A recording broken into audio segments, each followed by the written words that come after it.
Today's scripture reading comes from Mark chapter 13, verses 1 through 8, and verses 32 through 33. As he came out of the temple, one of his disciples said to him, "Look, teacher, what large stones and what large buildings."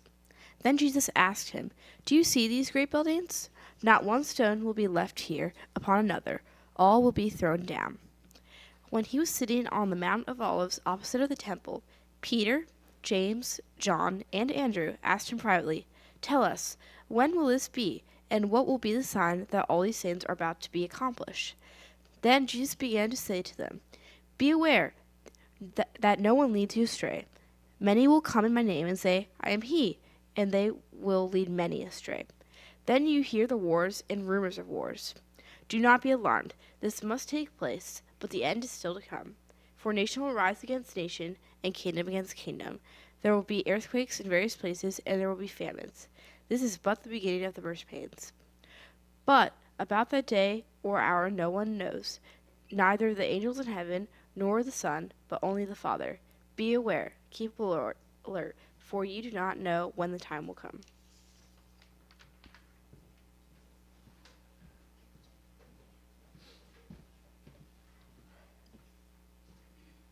Before I say anything, I feel like I need to just say I didn't pick that passage. This is the reading for the Revised Common Lectionary for today.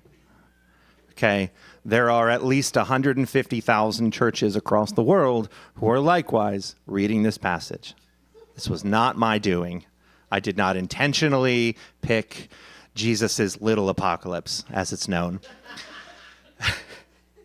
However, this is only, I think we read 10 verses of it. It's actually, the whole thing goes to about 40 verses in Mark. It's longer in the other Gospels. You should read it later. It's interesting. Hopefully, by the end of our time together, you'll have some more tools to read it with clearer eyes and maybe see some hope instead of just fire and dragons and stuff. But on a related note, where were you, and do you remember how you felt at the strike of midnight, January 1st, 2000? In bed? Keela, do you remember? Yeah, we thought the world was ending. All the computers were going to shut down. Kevin was at work. They made them stay at work. Really? Yeah, they did. What was Kevin doing then? An applications development analyst for an insurance company, so they all had to be on call at that point. All hands on deck in case. Servers ended, yes. Okay.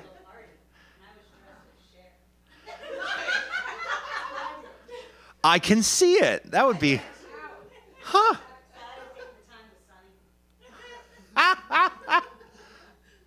Well, for those of you, there's only a couple of you, really, who were born after then and who might not remember what was happening. I'll tell you where I was. I was in my grandmom's living room, nervously counting down with Dick Clark, cautiously waiting for the nukes to explode and the world to end. If you don't remember, let me fill you in. This was Y2K, and it was kind of a big deal.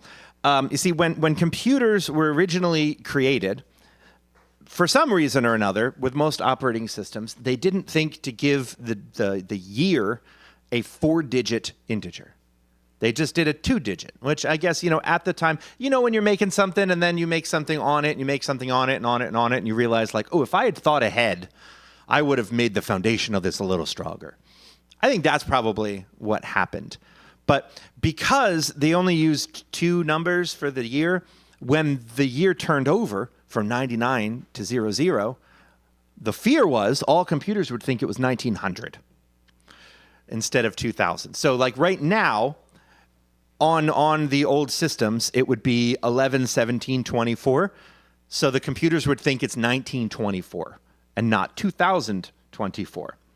So sometime in the late 90s, we realized our short-sightedness and everyone went absolutely bonkers, nuts over this? What about the missiles? What about the banking systems? What about the security systems? What about the satellites falling from the sky? The airplanes that rely on computers? What about all of this? It is the end of all things. Now, one of my teachers, and I went to a fundamentalist Pentecostal sort of a church school situation kind of thing, so this wasn't out of the norm. But one of my teachers that year had a countdown on the chalkboard at the top left, where every day for the whole semester he would count down the days until Y2K. Because he warned us that when the clock struck midnight, January 1st, 2000, keep in mind, I'm in 7th grade, the computers would get confused, all hell would break loose, missiles would explode, power grids would fail, banking systems would collapse, the world would descend into looting, rioting, mass chaos, fires, fighting, all of that. And if we wanted to survive the coming apocalypse, we would need to have a few months' worth of food and water on hand in the basement, as well as weapons and wood to board up your doors and windows.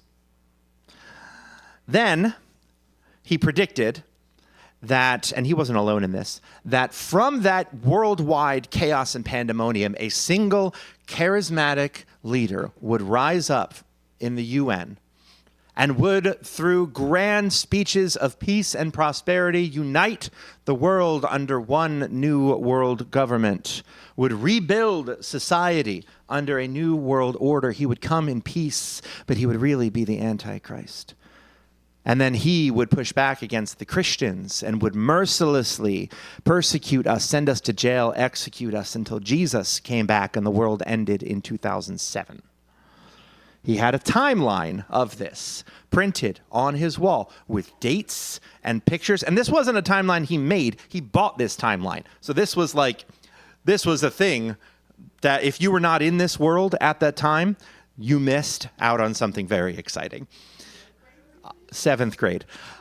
I read all of the Left Behind books and the Left Behind for Kids books, which, if you don't know about them, those are fiction stories, thank you, loosely based on the book of Revelation.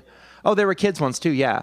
They were just as dramatic. Loosely based on the book of Revelation about how the end of the world was going to work out or not work out, depending on who you were.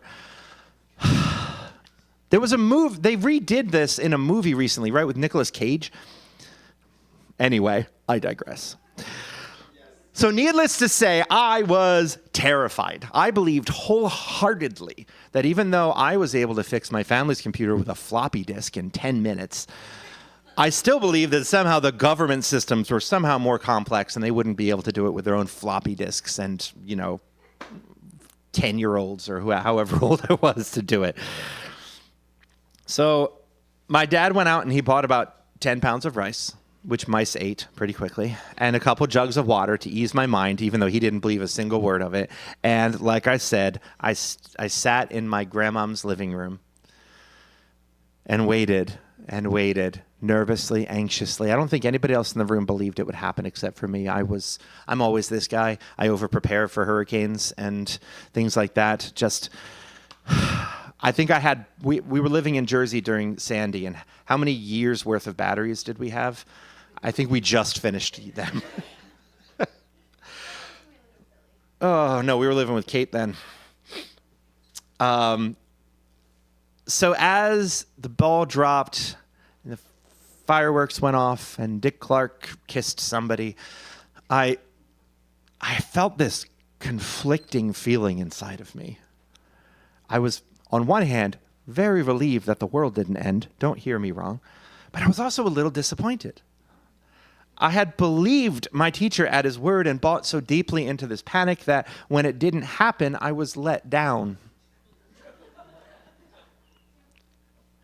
So when we returned from Christmas break, he explained to the class that millions of other Christians around the world had spent that 11:59 minute praying so fervently for the world that God changed God's mind and decided to spare humanity the destruction that he had promised, and warned us that even though God changed his mind this time, he might not change his mind next time. Move the goalpost, right? This teacher of mine was just one man in a long history of disappointed apocalyptic prophets. Whew. The first recorded end times prophecy, by the way, is only about 30 years after Jesus' death and resurrection. And every single generation from that point on was so sure that they were in the final generation of the world that they likewise came up with similar predictions. Pope Sylvester II predicted that the year 1000 would be the end, because in Revelation it predicts that there will be a millennial reign of Christ. Pope Innocent III said that it would occur 666 years after the rise of Islam.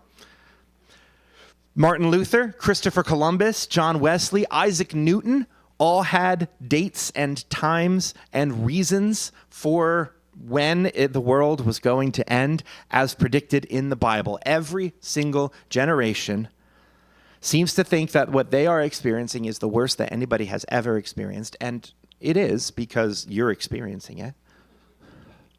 And that in and of itself is a sign of the end. The Roman persecutions, the Crusades, the bubonic plague, the Viking invasions, the Huns, the Reformation, the Enlightenment, the nuclear bomb, communism, terrorism, even computers. My teacher, as well as millions of other people before him, read Revelation, read Daniel, and read this little apocalypse of Jesus and saw themselves in that story. Like, yeah, we've got wars and rumors of wars. Absolutely. We've got natural disasters. We've got collapsing societies. We've got a fractured church. We've got empowered enemies. We've got it all. This must be the end times. And you know, it's funny that even though they were all wrong, we're still here. They were also on the right track. Because that's basically how you're supposed to read this sort of literature. You see, Jesus didn't just pull this out of thin air. This wasn't some novel speech that he came up with, like he got this insight from God all of a sudden and was speaking about this thing that was about to happen. No, this is a genre of literature. A genre that scholars call Second Temple apocalyptic literature, which you do not have to remember. But it was wildly popular from about 160 BC until about 100 AD. So that's, roughly 250 years or so. This genre, we have at least 50 major works written during this time period, probably more, probably lots of fan fiction as well. This is just how it works. And a lot of these things don't survive, but we know that this genre was huge. This is like superhero films, right? Where every summer you've got another 6 of them. That's what apocalyptic literature was in that time and place. The only ones that made it into the Bible are the book of Revelation, the last couple chapters of Daniel, and this little apocalypse of Jesus in the Gospels. But if you want some fun Sunday afternoon reading, I'd invite you to Google some of the others because they're a lot of fun. My favorite ending, by the way, is Second Esdras, because the world ends in that apocalypse, and then everybody gets a week to stay dead before the resurrection. And I really appreciate the fact that the writer of Second Esdras was like, you know what? We all could use a nap. We've been through a lot. Before we go on into our eternal life, let's just chill for a week. It's all kinds of fun things like that, especially if you're into things like dragons and explosions and superheroes and stuff. But I digress. When you read a bunch of these books, you start to see the same themes, the same order of events. They all kind of generally go like this. Number 1, stuff gets really bad. Like really bad. Like unprecedentedly bad. Like you have never experienced this bad before. Jesus says, these are but the beginnings of birth pangs. It's about to get way worse. The good guys are losing. The bad guys seem like they are about to win, and there is no hope. And then the curtain gets pulled back.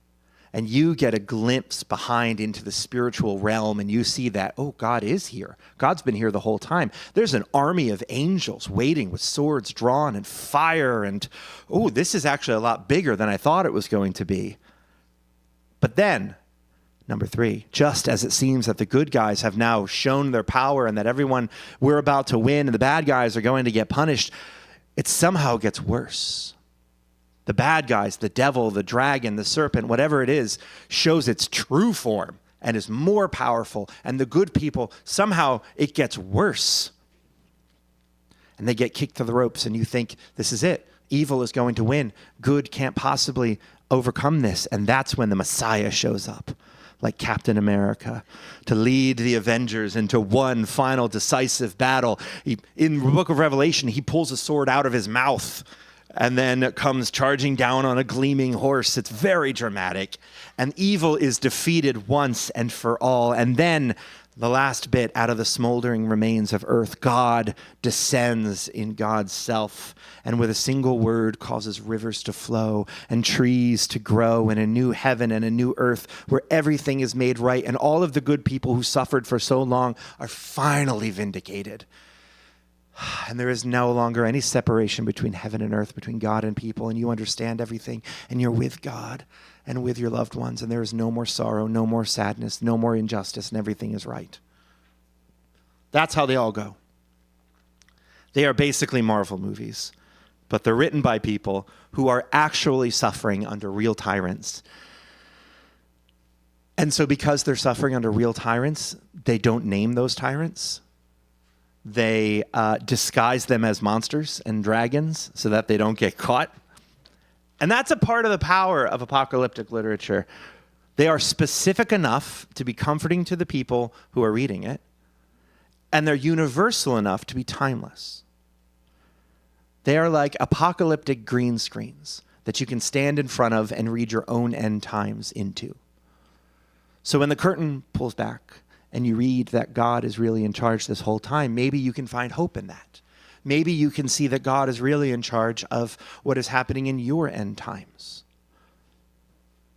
And as they wrote more and more of these over generations, after various times of end times, they built on each other, not only to offer hope in the here and now, but also to remind people that God was faithful the last time the world ended.